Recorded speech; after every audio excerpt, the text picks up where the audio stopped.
Welcome to the perfect square algebra examples. In this video, I'm just going to introduce the concept of polynomials. Now, a polynomial actually is a multi-term expression, but let me just start with some examples of some polynomials and their special names. Let's start with a monomial. A monomial is just a single term polynomial. So below here are some examples. Any constant can be thought of as a monomial. Of course, x, that's a monomial. 3x is a monomial. And 2x squared y. So all of these are monomials. Now, a polynomial is a variable expression in which all the terms are monomials. Like, for instance, as I said, 7 or 3x, those are monomials, but they're also, by definition, polynomials that just have one term. The expression 2x minus 5 has two terms, the 2x and the minus 5, whereas this expression has four terms, 3x cubed minus x squared plus 4x and minus 1. So these are polynomials. Now, a polynomial with two terms, we call that a binomial. So, for instance, x plus 5y, that is a binomial because it has two terms, whereas a trinomial is a polynomial that has three terms. So, for instance, here, x squared minus 5xy plus y squared, that is actually a trinomial and has three terms. Now, we don't generally go any higher than that. There's no like quadrinomial or anything like that. So if it has more than three terms, you can just call it a general polynomial. So this example here would be a general polynomial. Now, let's talk a little bit about the terms of a polynomial. Let's take a look at this binomial here, 2x squared minus 5y. Okay, so to identify the terms are separated by a plus or minus sign. So you can see here we've got a minus sign separating the two terms. So the first term is 2x squared and the second term is minus 5y. Now the next one, the trinomial, it's separated, the 2x squared and the 3x, or the minus 3x, is separated here by the minus sign. So the first term would be the 2x squared, the second term would be the minus 3x, and then the second and third term are separated here with the plus sign, so the third term would be the 4. Okay, now when we talk about polynomials, we need to talk about the degree of a polynomial. And before we can talk about the degree of a polynomial, you need to understand what the degree of a monomial is. Now, the degree of a monomial is actually the sum of the exponents of the monomial. So, for instance, 4x squared, that only has one exponent, 2, so its degree is 2.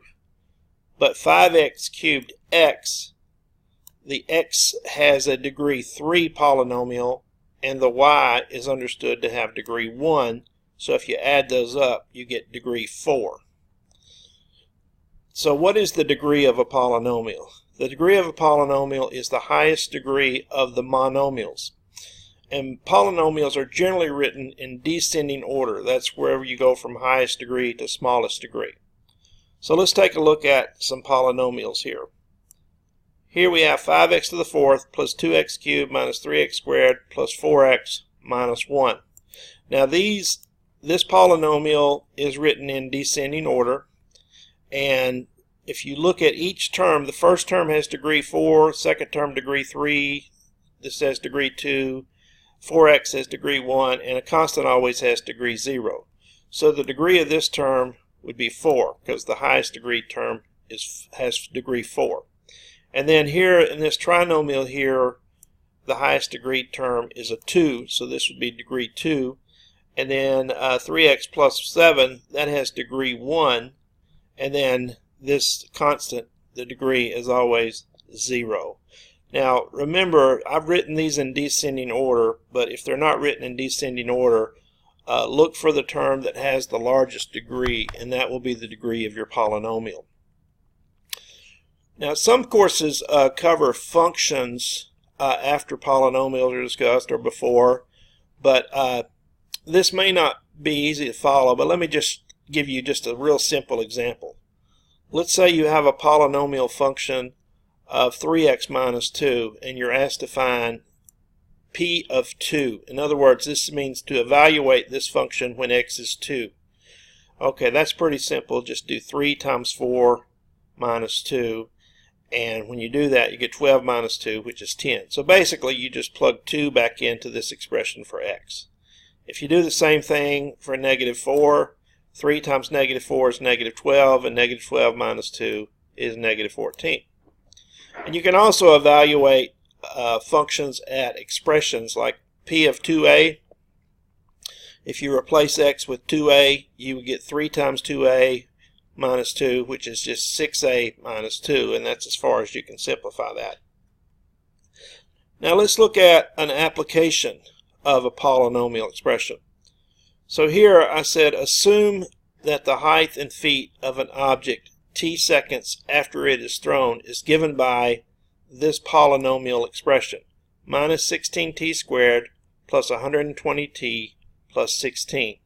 And then it says find the height from which it was thrown.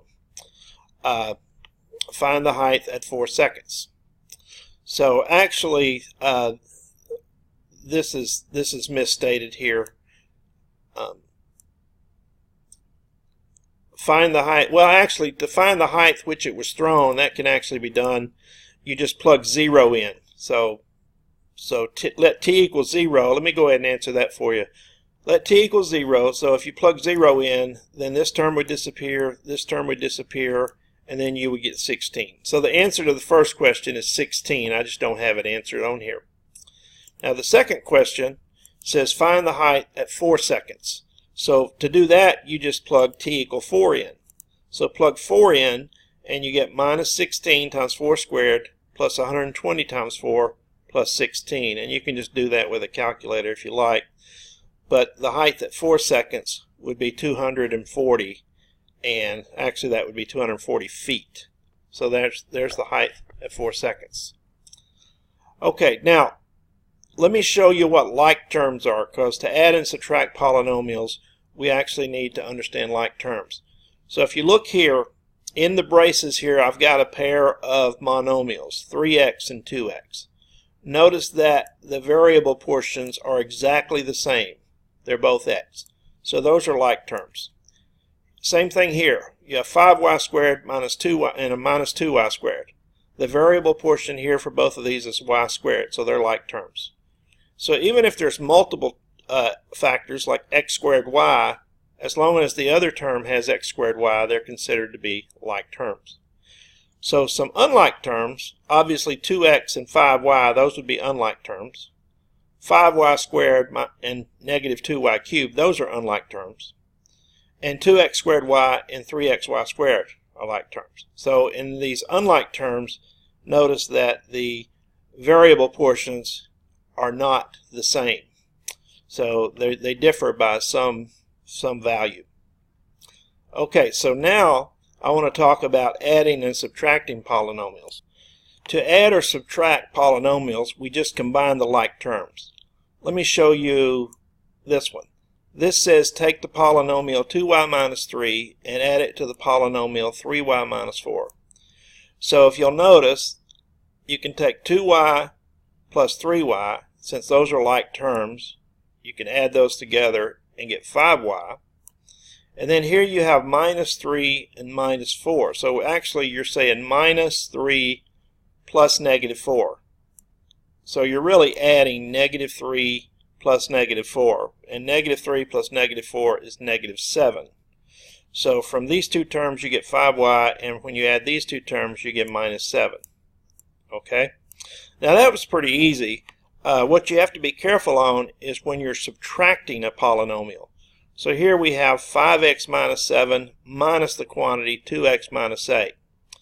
Now what you have to be careful here is you have 5x here and 2x here, but you have a minus as the operator. So when you put these two terms together, it would actually be 5x minus 2x. So you'd get 5x minus 2x. And then here you have minus 7 and then here you have a negative 8, but again you have the operator minus, so it's going to be minus a negative. So you're actually going to be taking negative 7 plus 8. So it's going to be plus the quantity negative 7 plus 8, which is just 1. So you get 5x minus 2x, which is 3x, and then minus 7 plus 8 is 1. So you get 3x plus 1. Now on this next one, you're adding again. So as we go along here, I kind of abbreviate some of these steps or just exclude them. So here you can see we have 4c squared and 3c squared. You add those, you get 7c squared. Okay, that should be c squared right there. So let me fix that. Okay, so I fixed the typo. So it's 4c squared plus 3c squared is 7c squared. And then here you have 2c plus negative 1c. Well, that's just going to give you c. And then you have minus 3 plus 2. So minus 3 plus 2 is minus 1. So 7c squared plus c minus 1 is the answer. Now on this one, again, you have to remember you're subtracting, so the signs all would change here. So you'd have a 2b squared minus 2b squared. Well, those would just cancel out because that's 0. And then you have 3b minus negative 4b. Well, that's going to be 3b plus 4b, which gives you 7b. And then minus 5 minus negative 9, that's going to be minus 5 plus 9, and that's going to give you 4.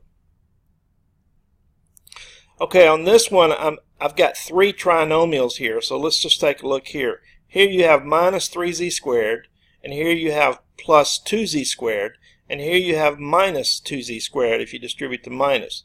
Well, the 2z squared and the minus 2z squared actually are going to cancel, and well, actually I added these two together first. So minus 3z squared plus 2z squared is minus z squared.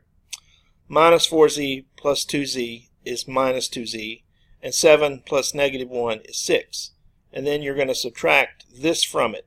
So we'll take minus z squared minus 2z squared, and you'll get minus 3z squared. Then you'll take minus 2 minus negative 3z, so minus 2z minus negative 3z, so that's minus 2z plus 3z, which is actually plus 1z. And then you get 6 minus 7, and 6 minus 7 is negative 1. And then the last example here is just another subtraction example. It's pretty simple. Here you just take x squared minus x squared. They're going to cancel. And then 3x minus negative 4x. Well, that's the same as 3x plus 4x, so that's going to give you 7x. And then you're going to have 1 minus 3, which is going to give you negative 2.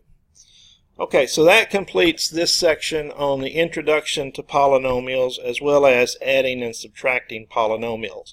In the next video, I'm going to talk about multiplying polynomials.